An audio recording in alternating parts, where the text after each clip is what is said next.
Risma respons sindiran AHY soal BLT BBM, karena kondisi saat ini tidak stabil. Ini kan bukan terjadi hanya di Indonesia, tapi di seluruh dunia. Jadi makanya kemudian diturunkan BBM.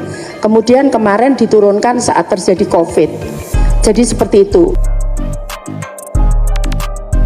Ketenagakerjaan untuk segera membagikan BLT BBM dan bantuan subsidi BSU.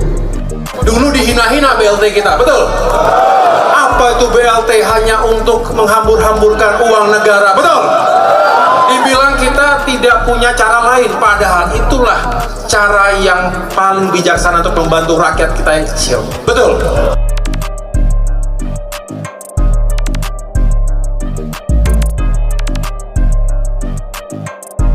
Menteri Sosial Tri Risma hari ini angkat bicara soal program pemberian bantuan langsung tunai BLT pengalihan subsidi bahan bakar minyak BBM, yang disindir Ketua Umum Partai Demokrat Agus Harimurti Yudhoyono AHY.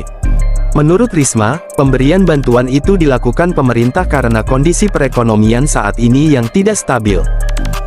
Jadi sebetulnya yang disampaikan karena saat kita tahu memang ada kondisi yang tidak stabil, tidak seperti biasanya maka diturunkan BLT BBM, ujar Risma kepada wartawan di Istana Merdeka, Jakarta, Jumat tanggal 16 September tahun 2022.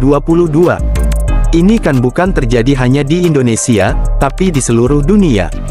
Jadi makanya diturunkan BLT BBM. Kemudian kemarin BLT diturunkan juga pada saat kemarin terjadi COVID-19. Jadi seperti itu, lanjutnya. Risma pun mengutip isi pasal 34 Undang-Undang Dasar 1945 yang menjadi pedoman pemerintah dalam pemberian BLT BBM pada saat ini.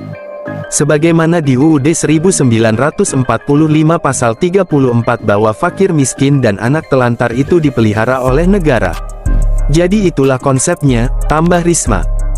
Sebelumnya, saat menyampaikan pidato pada Rapat Pimpinan Nasional Rapimnas Partai Demokrat di JCC Senayan, Jakarta, Kamis tanggal 15 September tahun 2022 AHY menyindir program BLT BBM yang digelontorkan pemerintahan Presiden Joko Widodo. Menurutnya, program BLT awalnya diinisiasi oleh pemerintahan Presiden Susilo Bambang Yudhoyono (SBY), yang tak lain adalah orang tua AHY. Namun, ketika SBY memulai program tersebut sebagai upaya untuk menanggulangi dampak kenaikan harga BBM, PDI Perjuangan yang menjadi pengusung Jokowi, justru mengkritiknya. Tensi politik pada saat itu pun sempat memanas. Berbagai unjuk rasa menolak kenaikan harga BBM terus bergulir di sejumlah daerah. Setali tiga uang, Ketua Umum PDIP Megawati Soekarnoputri bersama kadernya di parlemen menjadi garda terdepan yang terus menolak kenaikan harga BBM dan pemberian BLT. Bahkan Puan Maharani, putri Megawati yang kini digadang-gadang jadi calon presiden PDIP untuk Pilpres 2024, pada saat itu sampai menyampaikan pidato penolakan kenaikan harga BBM di DPR sembari terisak menangis. Dulu dihina-hina BLT kita, apa itu BLT hanya untuk menghambur-hamburkan uang negara? Dibilang kita tak punya cara lain. Padahal, itulah cara yang bijaksana untuk membantu rakyat miskin. Betul, kata AHY.